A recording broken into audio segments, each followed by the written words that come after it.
अनुरोध करूंगी कि आप सभी कुर्सी ले लीजिए और हम अगले सेशन की ओर बढ़ते हैं, जिसमें हम बात करेंगे पिछड़ा वर्ग और राजनीति को लेकर।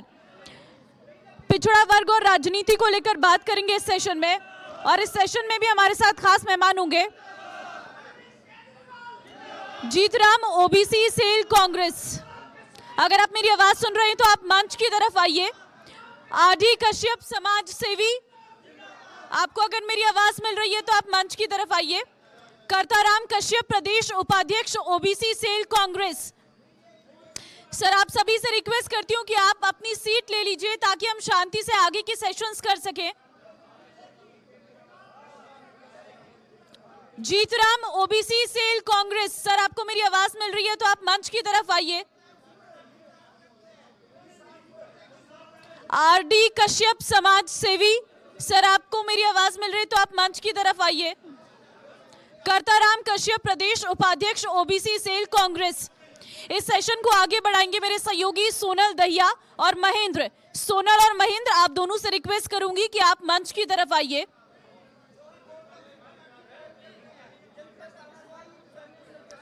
Jeetram OBC cell Congress, RD Kashyap समाज सेवी, करताराम कश्यप, आप सभी से रिक्वेस्ट है कि आप अपनी सीट ले लीजिए और इस पे हम चर्चा करेंगे पिछड़ा वर्ग और राजनीति को लेकर। Over to you.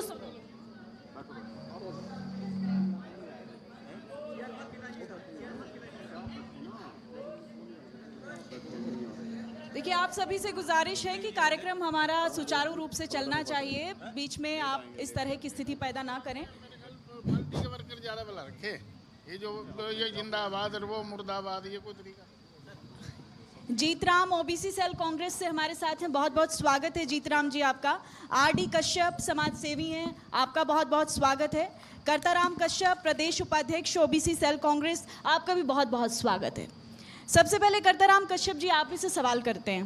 पिछड़ा वर्ग और राजनीति, देखिए बहुत इंटरेस्टिंग है और बहुत विडंबना की बात भी है। पिछड़ा वर्ग और राजनीति, आप समझ सकते हैं कि ये दोनों शब्द एक दूसरे से कितने ज़बरदस्त रूप से कनेक्टेड हैं। पिछड़ा वर्ग ने राजनीति को बहुत बड़ा हथकंडा, राजनीति ने पिछड़ा वर्ग को बनाया, लेकिन पिछड़ा वर्ग को राजनीति से क्या मिला, ये बहुत बड़ा सवाल है। इसी सवाल के साथ शुरुआत करना चाहूँगी करताराम कश्यप जी। सबसे पहले मैं इंडिया न्यूज़ का करनाल आगमन पर स्वागत करता हूँ और धन्यवाद करता हूँ। आज न्याय दिवस भी है, उसकी भी मैं सभी दर्शकों को और आपके माध्यम से, चैनल के माध्यम से सभी देशवासियों को बधाई देता हूँ।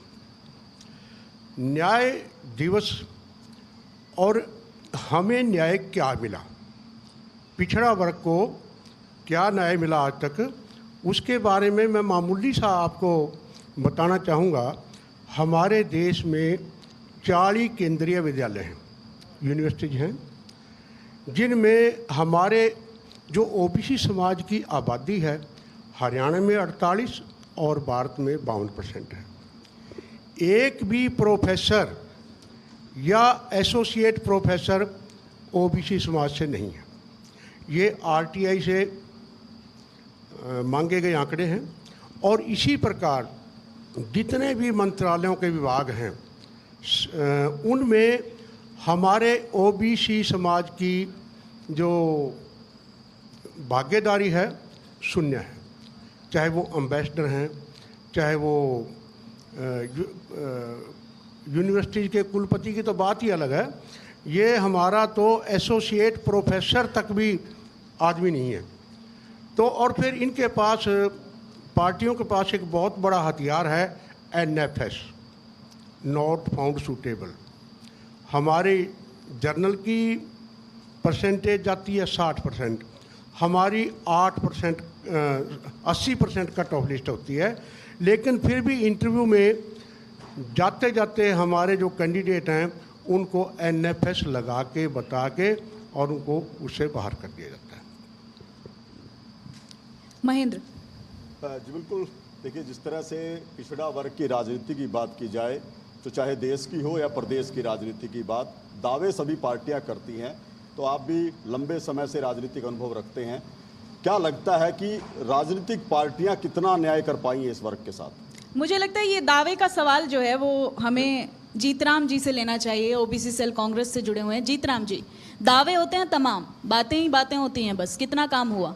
सबसे पहले तो मैं इंडिया न्यूज़ का धन्यवाद करता हूं जिन्होंने हमें यहाँ बैठने का और सुनने का मौका दिया, और साथ में जो सुनने वाले भाई बैठे हैं इनका भी मैं बहुत बहुत धन्यवाद करता हूं जो यहाँ पहुँचे हैं, और कुछ लोग चले गए उनका भी धन्यवाद करता हूं क्योंकि वो तो लोग जरे कुछ ही वक्त के लिए आए थे यहाँ। तो करता राम जी ने, हमारे बड़े भाई हैं, इन्होंने जो बातें कही हैं उन बातों में बहुत वजन भी है और होना भी चाहिए। तो मैं तो आपको एक गिनी चुनी सी बातें करूँगा कि हम कांग्रेस के वर्कर थे और कांग्रेस के वर्कर हैं, किसी को नेता वाली बात नहीं करते। और जो हक की लड़ाई है, हक की लड़ाई तो हर समाज को मिलनी ही चाहिए, चाहे वो ओबीसी समाज से है, चाहे वो पिछड़ा वर्ग से है, चाहे वो बैकवर्ड से है, कोई भी पार्टी सत्ता में आए उनका भी धर्म बनता है भाई हर आदमी को खुशहाल करना और अपने प्रदेश को भी खुशहाल करना, अपने देश को भी खुशहाल करना। और जो हमारे समाज के लोग हैं उनका आज तक शोषण ही हुआ है। तो मैं इसमें आपसे एक ही बात जरूर करूंगा कि हम 35 साल से कांग्रेस पार्टी के वर्कर हैं और हमारे सरदार त्रिलोचन सिंह जी बैठे हैं, हम इकट्ठे एक ही जगह रहे हैं। इसमें से कई एमएलए भी बन चुके हैं, कई मंत्री भी बन चुके हैं। यानी कि जिस आदमी का भी साथ दिया ना, उस आदमी ने कभी बेचारे ने यही नहीं सोचा भी मेरे साथ कौन कौन आदमी लगे हुए थे और क्या क्या मैंने किसी का करना है, किस समाज के लिए किसका उत्थान करना है। आज भारतवर्ष के अंदर कम से कम भी 12 से 12.5-13 करोड़ लड़के ऐसे हैं युवा वर्ग के जिन्होंने अपनी पेट बांध के, मुंह बांध के अपना पढ़ाई की और अच्छी एजुकेशन हासिल की। और वो बच्चे आज बाहर देश में जाने को मजबूर हैं क्योंकि उनके माँ और बाप गांव के गांव खाली हो चुके हैं, शहर के शहर कईयों में मतलब कई हज़ारों के हिसाब से बाहर जा रहे हैं। तो साथियों, मैं तो आपसे ये कहूँगा कि आने वाला जो समय है ना, अभी जो यहाँ बहस चल रही थी ना, इनेलो ने ये करा दिया, कांग्रेस ने ये करा दिया, बीजेपी ने ये करा दिया, और जी जो अभी नई पार्टी आई है इन्होंने तो एक देश का वो काम कर रखा भाई ये भी फ्री दे देंगे, वो भी फ्री दे देंगे। वो भी क्यों देते हो फ्री करना है ना, फ्री करना है तो एजुकेशन। आप चर्चा से भटकाइए मत, हम इस पर भी चर्चा करेंगे। फ्री करना है तो एजुकेशन फ्री कीजिए, आरडी कश्यप जी से जन स्वास्थ्य विभाग को फ्री कीजिए। आरडी कश्यप जी, आप समाज सेवी हैं, आप ठहरिए, आप ठहरिए प्लीज। आरडी कश्यप जी, आप समाज सेवी हैं। जिस तरह से देखिए लगातार जब पिछड़े वर्ग पर बात होती है तो कहते हैं कि सिर्फ वादे होते हैं और वो वादे जो हैं हकीकत के धरातल पर नजर नहीं आते हैं। लेकिन क्या आपको नहीं लगता कि जब पिछड़ा वर्ग अपनी आवाज़ उठाता है तो बहुत सी अंदरूनी बातें एक वर्ग विशेष से भी उठनी शुरू हो जाती हैं? कहीं ना कहीं आवाज़ तो सब बनना चाहते हैं लेकिन प्रतिनिधित्व कौन करे, ये एक बड़ा सवाल हो जाता है। सबसे पहले तो इंडिया न्यूज़ का करनाल में स्वागत है और इंडिया न्यूज़ के सभी दर्शकों को मेरा प्रणाम। आपका जो सवाल है मैडम वो जायज़ है, और कि अंदरूनी बातें कुछ और होती हैं और बाहर कुछ होती हैं। बैकवर्ड का हमदर्द बन के बहुत सारे लोग दिखाते हैं, लेकिन जब वही लोग सत्ता में आते हैं तो बैकवर्ड को कोई पूछता नहीं है।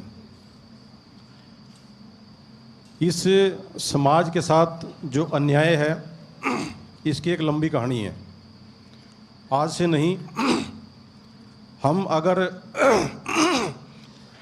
स्वतंत्रता के बाद से के जो इतिहास के से ही अगर हम शुरू करें, बाबा साहब भीमराव अम्बेडकर ने हमारा संविधान बनाया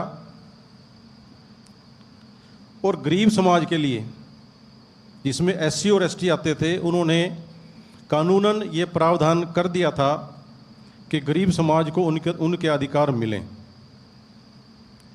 वो बैकवर्ड समाज को भी करना चाहते थे, किसी कारणवश उस समय नहीं कर पाए। लेकिन ये ज़रूर उन्होंने हिदायत दी थी कि आने वाले समय में बैकवर्ड समाज की स्थिति को जानने के लिए कुछ ना कुछ प्रावधान जरूर किए जाएं।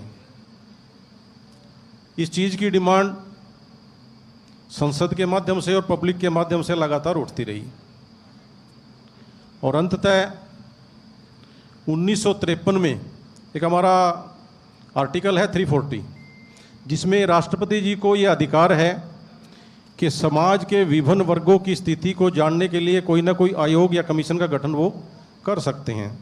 लेकिन यही जानना चाहते हैं कि वो उसी के- आयोग और कमीशन जो है वो कितना काम कर रहे हैं, आपको क्या हाँ लगता जी, है? मैं उसी को आगे बढ़ा रहा हूँ बात को कि सर्वप्रथम 1953 में माननीय राष्ट्रपति महोदय ने बैकवर्ड समाज की आर्थिक सामाजिक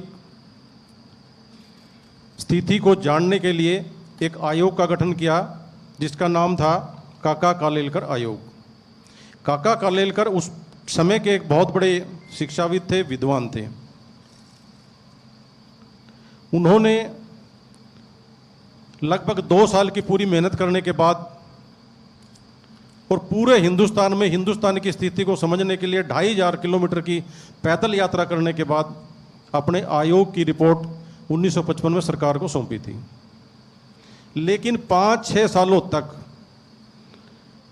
उस रिपोर्ट पे चर्चा ही होती रही और 1961 में अंततः उसको हम रद्दी चाहेंगे कि की। थोड़ा सा संक्षेप में अपनी बात कहें, क्योंकि सभी लोगों के पास जाना है। अब एक बहुत बड़ी हिस्ट्री रही है, नो डाउट, हाँ जी। लेकिन हम चाहते हैं कि हम जरा कि सरकार ने बैकवर्ड की स्थिति को जानने के लिए विभिन्न आयोग बनाए, लेकिन उन पे किया कुछ नहीं। ऐसे ही आगे आकर के मंडल कमीशन का गठन हुआ। मंडल कमीशन ने भी 40 के आसपास सिफारिशें अपनी सरकार के सामने रखी।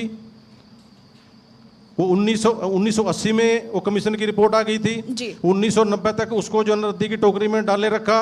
उसके बाद विश्वनाथ प्रताप सिंह जी आए, उन्होंने अपने राजनीतिक लाभ के लिए उस आयोग की रिपोर्ट में से 2 जो सिफारिशें थी वो उठाई, जिससे उनका वोट बैंक बढ़ सकता था कि बैकवर्ड समाज को खाली शैक्षणिक संस्थाओं में और नौकरियों में 27% का आरक्षण दे दिया जाए। तो वो 2 सिफारिशें उन्होंने लागू कर दी, जिस पे बहुत बवाल भी हुआ। लेकिन ये भी बहुत बड़ा सवाल है कि क्या पिछड़ा वर्ग के लिए सिर्फ आरक्षण का प्रावधान काफी है? ये बहुत बड़ी बात है। हम इसका जवाब ले लेते हैं। चलिए, करताराम कश्यप जी, आप इसका जवाब देंगे? देखिए, जो पिछड़ा वर्ग है हमारा, वो सामाजिक तौर पर भी आर्थिक तौर पर भी काफ़ी पिछड़ा हुआ है। समानता की बातें सभी पार्टियां करती हैं, लेकिन समानता का अधिकार किसी को, विशेषकर पिछड़ा वर्ग को, नहीं दिया जाता। आज भी काफ़ी एरिया ऐसे हैं जहां पर एक अछूत की तरह व्यवहार किया जाता है। किसी को घोड़ी नहीं चढ़ने दिया जाता, किसी को पानी नहीं पीने दिया जाता। तो ये जो समानता जब तक नहीं आएगी, दिलों से ये दूर नहीं करेंगे। अभी बीजेपी ने पीछे क्या किया है? बीजेपी पार्टी ने हमारे बैकवर्ड नहीं, बहकवर्ड समाज बना दिया। जो 2014 में हमारे समाज को बहकाकर इन्होंने वोट ली कि हम बैकवर्ड समाज का ये करेंगे, हम बैकवर्ड समाज का भला करेंगे। जो पिछली पार्टियों ने नहीं किया, हम जीत उनको राम जी, अधिकार बैकवर्ड समाज को बहकवर्ड समाज बना दिया, क्या कहेंगे आप? मैं ये कहना चाहूँगा मैडम कि बैकवर्ड समाज को बहकवर्ड जो बना दिया गया है कि उसके जितने हक थे, जितने उनके हक बनते थे बैकवर्ड समाज के, वो सारे के सारे छीन लिए गए और अपना काम निकालने के बाद कोई भी पार्टी उनको। लेकिन आप लोग तो राजनीतिक पार्टियों से जुड़े हुए हैं, आवाजें उठाते रहते हैं, जुड़े हुए हैं जी। आपकी तरफ से जो एफर्ट्स किए जाते हैं, क्या उन एफर्ट्स पर आप देखते नहीं कि वो एफर्ट्स पूरे होते हुए दिखाई देते हैं? पहले हम जुड़े हुए थे मैडम, 32 साल तो हम चौधरी भजनलाल जी के साथ रहे जी। उस टाइम अपना ना कोई इरादा था तब से अब तक क्या समाज बदला? के लिए लड़ने तब का। से अब तक क्या बदला? हाँ जी, क्या हाँ जी। किया है राजनीतिक पार्टी? क्योंकि अभी पूरे देश में एक मुद्दा है कि जातीय जनगणना कराई जाए। बिहार से ये मुद्दा उठाया जा चुका है कि ताकि ये सुनिश्चित हो कि जिसको राजनीतिक भागीदारी मिल रही है क्या उसकी वास्तविक वो संख्या है या नहीं है। तो आप किस तरह देखते हैं कि जातीय जनगणना का क्या आधार होना चाहिए? जातीय कोई जनगणना नहीं हो रही है कहीं भी, किसी तरह की भी। जातीय जनगणना जिस दिन हो जाएगी ना, उस दिन हर आदमी, हर बरादरी, हर बैकवर्ड आदमी इसमें सब अड़ के खड़े हो जाएंगे भी हमें तो हमारे को ये आरक्षण चाहिए और ये हमारे समाज के लिए ये काम चाहिए, इसमें वो करना पड़ेगा इन पार्टियों को। ये तो धोखा दे। सुनो बात सुनो आप सर बात सुनो। कांग्रेस का किया हुआ 70 सालों में, इन 9 सालों में, ये 9 साल पहले कोई नरेंद्र मोदी ने नौकरी दे दी थी लोगों को, जो से आज 40,000, 50,000, 60,000, 70,000 जो पेंशन ले रहे हैं, ये 70 साल पहले की दी हुई है, कांग्रेस पार्टी की दी हुई है सारी की सारी। ये जितने एक मिनट जातीय जनगणना को देखिए, बैकवर्डनेस समाज में एक बीमारी है और जब हम किसी बीमारी का इलाज करना चाहते हैं तो उसकी जड़ तक हमें जाना पड़ेगा। जब तक हमारे पास जातीय जनगणना के आंकड़े नहीं आएंगे तो हम उस विशेष वर्ग के लिए कोई पॉलिसी या वो कैसे बना सकते हैं। इसलिए सरकार के पास जातीय आंकड़ा जरूर होना चाहिए। और ऐसी बात नहीं है कि जातीय आंकड़े आते नहीं हैं। 1881 से ही जातीय गणना होती रही है इस देश में। 1931 में भी जातीय गणना हुई थी, जिसके आधार पर हमारे मंडल कमीशन और वो दूसरे की रिपोर्ट आई, लेकिन सरकार ने कभी भी उसको पब्लिक डोमेन में नहीं लाया। अभी भी लास्ट जो हमारे पास जातीय गणना का जो आंकड़ा है वो 2011 का है। रिसेंटली एक CWP में 2018 में भी जातीय जनगणना के कुछ आंकड़े सरकार ने इकट्ठे किए हैं, वो पब्लिश नहीं किए, जिसके आधार पर ये सुनने में आया है या देखने में आया है कि 46% आबादी हरियाणा में OBC की है, जिसमें 30.5% आबादी OBC A की है। 46% टोटली OBC की है, जिसमें से 30% आबादी हमारी खाली OBC A की है। लेकिन उसको कोई भी सरकार पब्लिश नहीं करना चाहती, सिर्फ इस डर से कि ये लोग अपने हकों की डिमांड करने लगेंगे।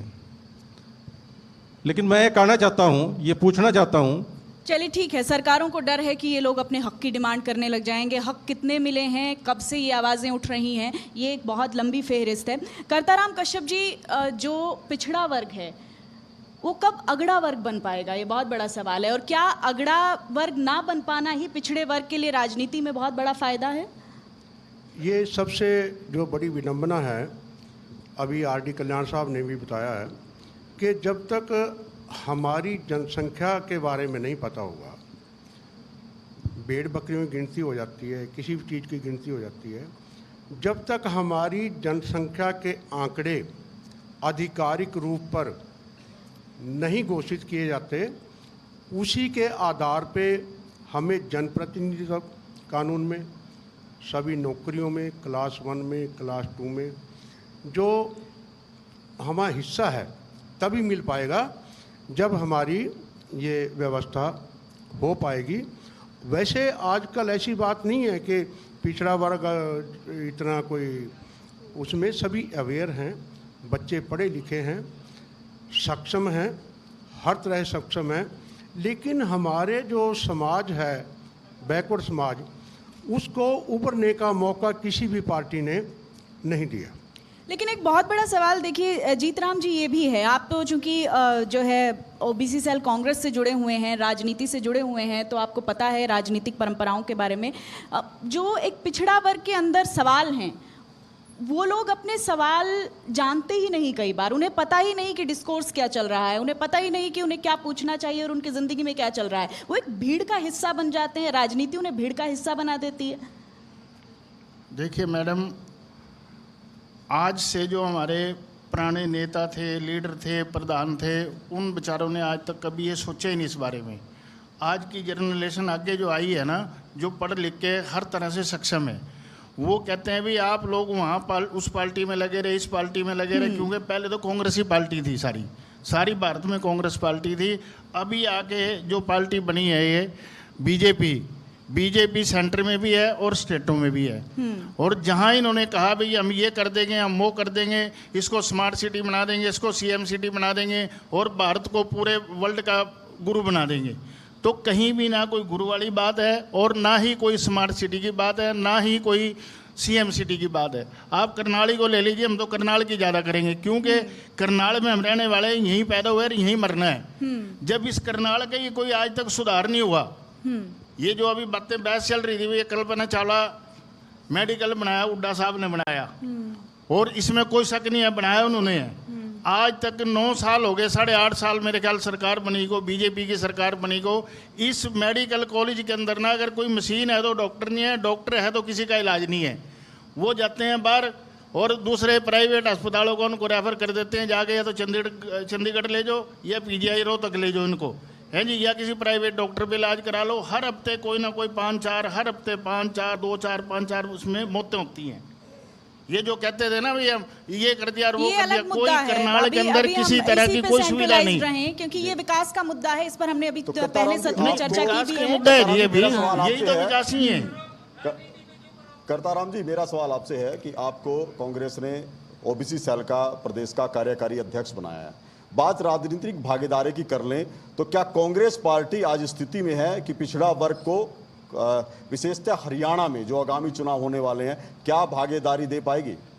देखिए, अभी जो हमारे माननीय राहुल गांधी जी हैं, उन्होंने पैदल भारत यात्रा की है और हर हलके के बारे में, हर ज़िले के बारे में जो वास्तविकता है, जो डोमिनेटेड वोट हैं, किस कम्युनिटी क्या कहाँ पर है, वो उन्होंने इस बारे में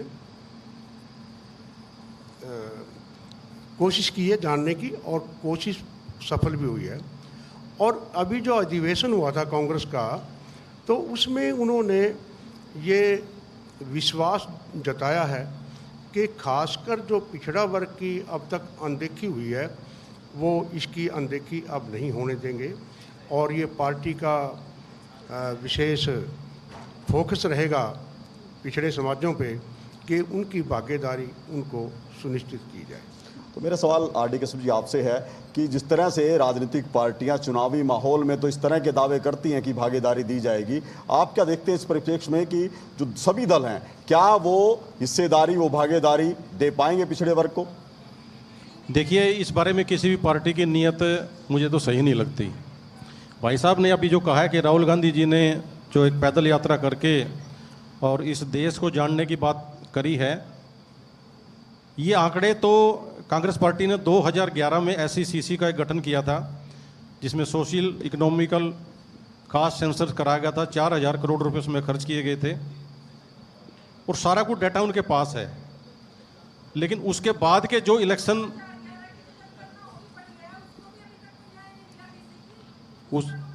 उसका भी मैं 2011 की बहन जी बात कर रहा हूं, मैं 2011 की बात कर रहा हूं। मैं वो सेंसस जनगणना ही है, वो जो सेंसस था वो जनगणना ही थी। 2011 की जनगणना में न्याय नहीं मिला, इनका सवाल ये है। तो मैं उसी की तो बात कर रहा हूं, मैं 2011 की जनगणना की बात कर रहा हूं कि उस टाइम पे हमारे पास लास्ट जो जनगणना है वो 2011 की है। उसमें उन्होंने कास्ट सेंसस करवाया था, 4,000 करोड़ रुपए उसमें खर्च भी किए, लेकिन कभी भी उसकी जो रिपोर्ट है पब्लिक डोमेन में नहीं आई अभी तक। उसके बाद भी हमारी 2 जो विधानसभाओं के चुनाव हो चुके हैं, जनता से भी सवाल ले लेते हैं। किसी भी पार्टी में यहाँ पर लोगों की भागीदारी सुनिश्चित करना इंडिया न्यूज़ हरियाणा की ड्यूटी है। हम चाहते हैं कि लोग जो सवाल करना चाहते हैं वो अपना सवाल जरूर करें। एक सवाल है, मैं ओबीसी से आता हूं। अभी तक जो सरकार ने आंकड़े सब कलेक्ट हो जाते हैं सरकार के पास, जैसा बताया, ऐसा नहीं है सरकार के पास आंकड़े नहीं है। अभी हमारी फैमिली आईडी बनी है, कितने ओबीसी के लोग सर्टिफिकेट बनवाते हैं, बीसी के बनवाते हैं, जिससे डाटा सारा सरकार के पास चला जाता है। और सारी जनगणना सरकार एक अंदर खाते में रखती है। इसको सिर्फ वोट बैंक के लिए आज तक हमें ओबीसी को यूज करती आई है। कितनी ऐसी पार्टियां हैं जिन्होंने ओबीसी से हमारे जो कैंडिडेट्स होते हैं उनको सीएम पद तक ले जाने का दावा किया है? कितनी ऐसी पार्टियां हैं, जवाब दीजिए। तो बिल्कुल बड़ा सवाल है ये। जो किससे है सवाल ये? जो अभी हमारे भाई ने मुद्दा उठाया है जनगणना का, अभी 2011 के जो आंकड़े थे वो रिकॉर्ड पे नहीं आए और ये आंकड़े आएंगे भी नहीं। अभी अभी अभी पिछड़ा वर्ग के जो कमीशन थे सरदार दर्शन सिंह जी वो भी आए थे। मैंने वहाँ वो ये भी आवाज़ उठाई थी कि आप कहते हैं कि हमारे पास कोई आंकड़े नहीं हैं। जब सरकार ने ये फैमिली आईडी बना दी है तो आप इसी के आधार पे हमारी जो हिस्सेदारी है उसके बारे में रिकमेंड कीजिए। अभी जो पंचायतों में सिर्फ इन्होंने 8% लागू की है बीजेपी ने, जबकि हमारा बनना चाहिए था 27%। ऐसे ही नगर पालिका में अभी नगर निगम में इन्होंने की है। ठीक है, देखिए ये मुद्दा ही इतना गंभीर है और विडंबना की बात है। पिछड़ा वर्ग और राजनीति को लेकर बहुत सारे सवाल हर आदमी के जहन में हैं कि आखिरकार पिछड़ा वर्ग को राजनीति से क्या मिला, क्योंकि राजनीति ने हमेशा पिछड़ा वर्ग को अपने तरीके से चलाने की कोशिश की, लेकिन उससे उनको क्या मिला ये एक बहुत बड़ा सवाल है और हमेशा ये सवाल बना रहेगा। हम इस सत्र में आज के लिए इतना ही। आप सभी मेहमानों का बहुत बहुत शुक्रिया हमारे साथ जुड़ने के लिए। अगले सत्र में हम चर्चा करेंगे, इस पर भी चर्चा करेंगे। बहुत बहुत शुक्रिया आप सभी का।